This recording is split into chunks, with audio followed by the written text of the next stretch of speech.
February 1977, a man named Stephen Kubacki is cross-country skiing through the snowy hills near Lake Michigan. As he approached the edge of the lake, he took off his skis to rest a while before heading back to camp. When he stood up to start making his way back, his ski tracks and steps were gone. Impossible, he thought. There was no wind and he was skiing alone. His tracks had disappeared within minutes with no possible explanation. Without his tracks to guide him back to camp, Stephen was completely lost. Stephen began to wonder what was going on and tried to find his way back to camp. He wandered around, trying to make sense of what happened. He began to feel exhausted from wandering. The last thing Stephen remembers is walking through the snow. Stephen blacked out for over a year, unexplainably. 14 months later, Stephen wakes up in a grassy field in the middle of a forest in Pittsfield, Massachusetts, over 700 miles away from where he was originally skiing. And if that wasn't strange enough, it was springtime, an entire year after the winter he disappeared. He was wearing clothes he did not own and was left with a backpack with belongings that were not his. Stephen made his way back to his family 14 months after he had been reported missing. Investigators had found his poles and skis near the edge of the water and had assumed he had drowned himself in the water. Stephen Kubacki's story, as wild as it may seem, is just one of hundreds of stories just like this. It is estimated that there are over 1,000 reported disappearances of people near national parks, landmarks, and remote areas that are never explained, leaving thousands of cold cases throughout the decades. This phenomenon has been popularized through a series of books and productions named Missing 411. So settle in and join me as we dive into the world of missing persons and dial 411.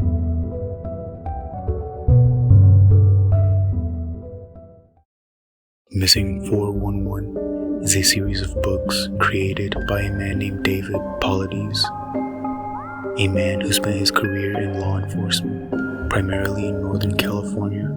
Following his retirement from the police force, he began writing. David had traveled to a national park to conduct research for his own personal cryptozoology interests. When he was approached by a park ranger, the park ranger wanted to discuss strange occurrences surrounding disappearances in the park. David decided to investigate the occurrences, suspecting negligence from the park rangers.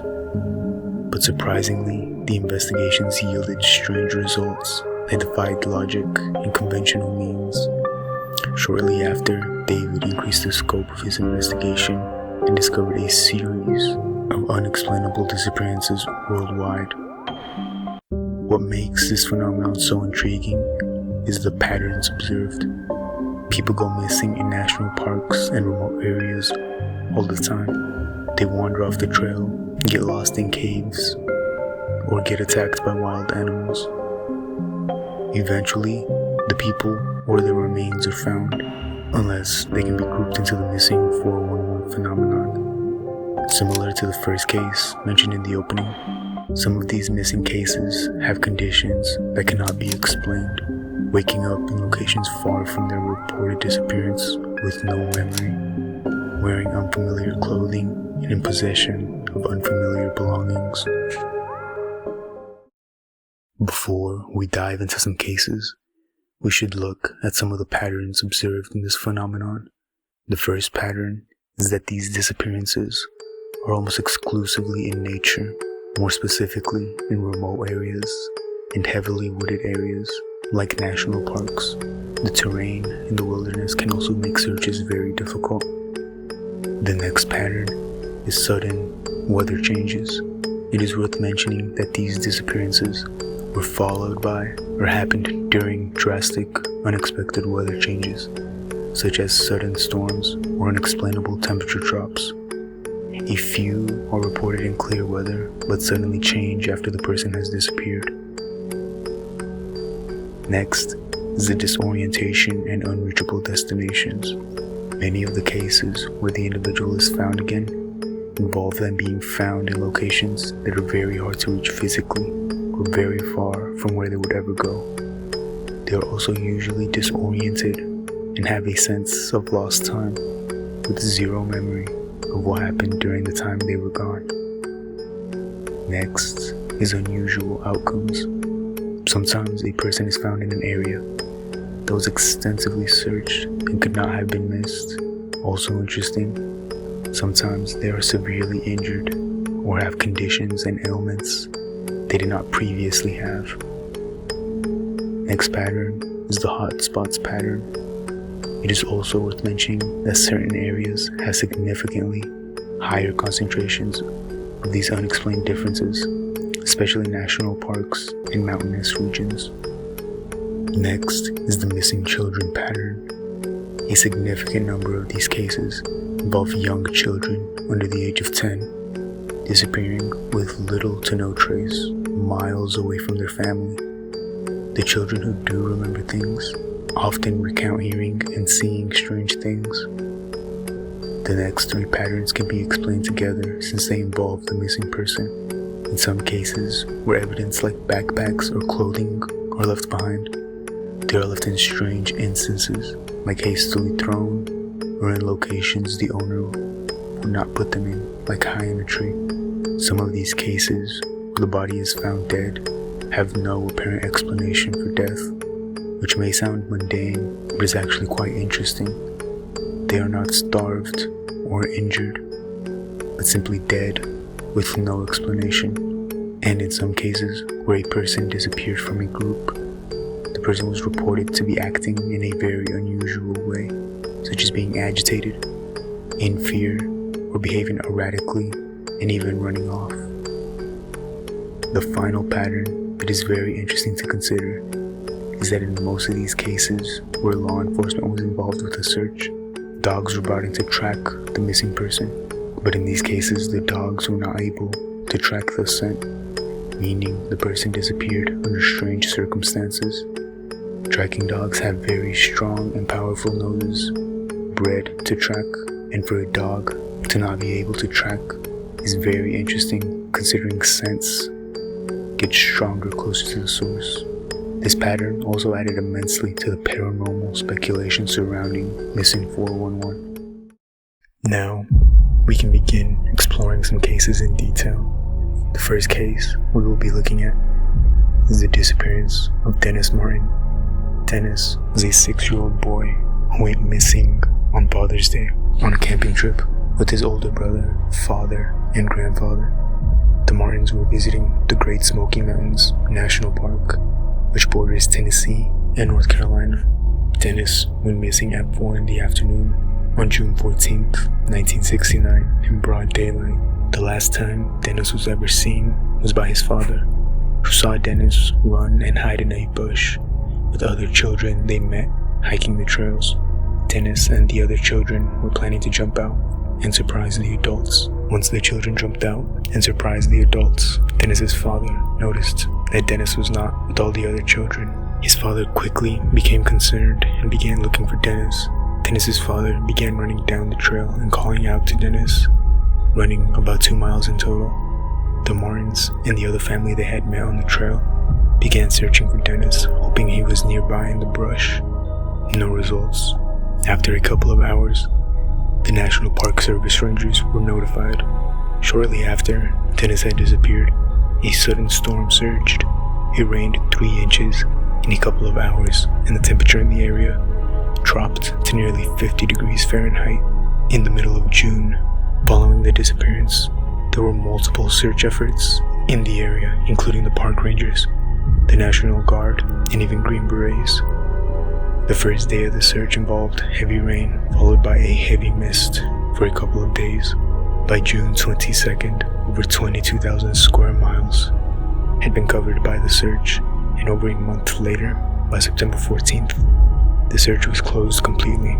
Dennis Martin was never found, and this remains Great Smoky Mountains National Park largest ever search to this day. The second case is Bessie and Glenn Hyde. In 1928, Bessie and Glenn Hyde were a newlywed couple who had a shared interest of the outdoors and decided to honeymoon with an adventure trip, more specifically to river run the Colorado River. River running is a sport where individuals or groups simply navigate rivers in kayaks, rafts, or canoes. October 1928, the Hydes traveled out to Green River, Utah, and began their journey. Glenn wanted to set a new world record for traveling the Grand Canyon as quick as he could, and he wanted Bessie to be the first woman to ever complete the route. The last day Bessie and Glenn Hyde were ever seen is November 18th, 1928. The Hydes had left the rivers and hiked up Bright Angel Trail in Arizona to resupply. As they were making their way back down the trail to their boat, they were stopped and photographed, and that was the last time they were ever seen. Glenn's father, Roland, had a bad feeling and actually had a search done before they were considered overdue to arrive, which was supposed to be in Needles, California. On December 19th, a search plane had spotted their boat drifting around mile 237 of the course. The boat was upright and fully intact, and supplies were still fully strapped in. Investigation revealed that Bessie had been journaling, and her last entry was acknowledging they had cleared mile 231. The investigators assumed they may have set up camp farther down the river, and the boat had gotten loose and floated down the river, but no camp was ever found, and no remains of Bessie or Glenn Hyde have ever been found. They disappeared out of their boat in the middle of the river. The final case we will discuss is the Jared Negrete disappearance. On July 19th, 1991, a 12-year-old named Jared Negrete was on a Boy Scout hike of Mount San Gorgonio in San Bernardino County, California. Jared was not as skilled or experienced as the other kids in his Boy Scout chapter and began to lag behind. The rest of the hike group eventually lost sight of him. The troop leader planned on finding him on the way back down the mountain. Unfortunately, Jared was never seen again. He was last seen in his Boy Scout uniform, disappearing behind a turn. The search for Jared went on for about 19 days and covered a square foot area of about 11,500 miles. Footprints suspected of belonging to Jared were found about 10,000 feet away from the trail. His belongings were also recovered: a camera, his backpack, and some snacks Jared had with him. But Jared Negrete was never found. What makes this case strange is that it was a summer day on a hiking trail in California, so there were many people on the trail, so much so that the troop leader was notified by multiple different people that Jared was falling behind the rest of the group. While that could point to evidence of maybe an abduction of some sorts by a strange man, the theory quickly fizzles out since there were no other footprints seen near the ones suspected to be Jared's or near his belongings. He clearly wandered into the mountain forest, but vanished into thin air. Now that we have looked at some of the cases and patterns in this phenomenon, we could begin to look at theories. It should be known that David Paulides, for the most part, does not really endorse or lean towards any particular theory to explain the disappearances. The first couple theories we can look at are the practical theories, which I will discuss together. The practical theories are acknowledging that although far-fetched and hard to believe, some of these disappearances may very well be a simple case of a person getting lost, having an accident in the woods, or even being attacked by wild animals and taken to caves where bones would not be found. The animal attacks theory, however, has a huge issue though, is that some remains would have been found, or at least DNA samples or blood from the attack. In the practical theories, we can also include serial killers and human abductions.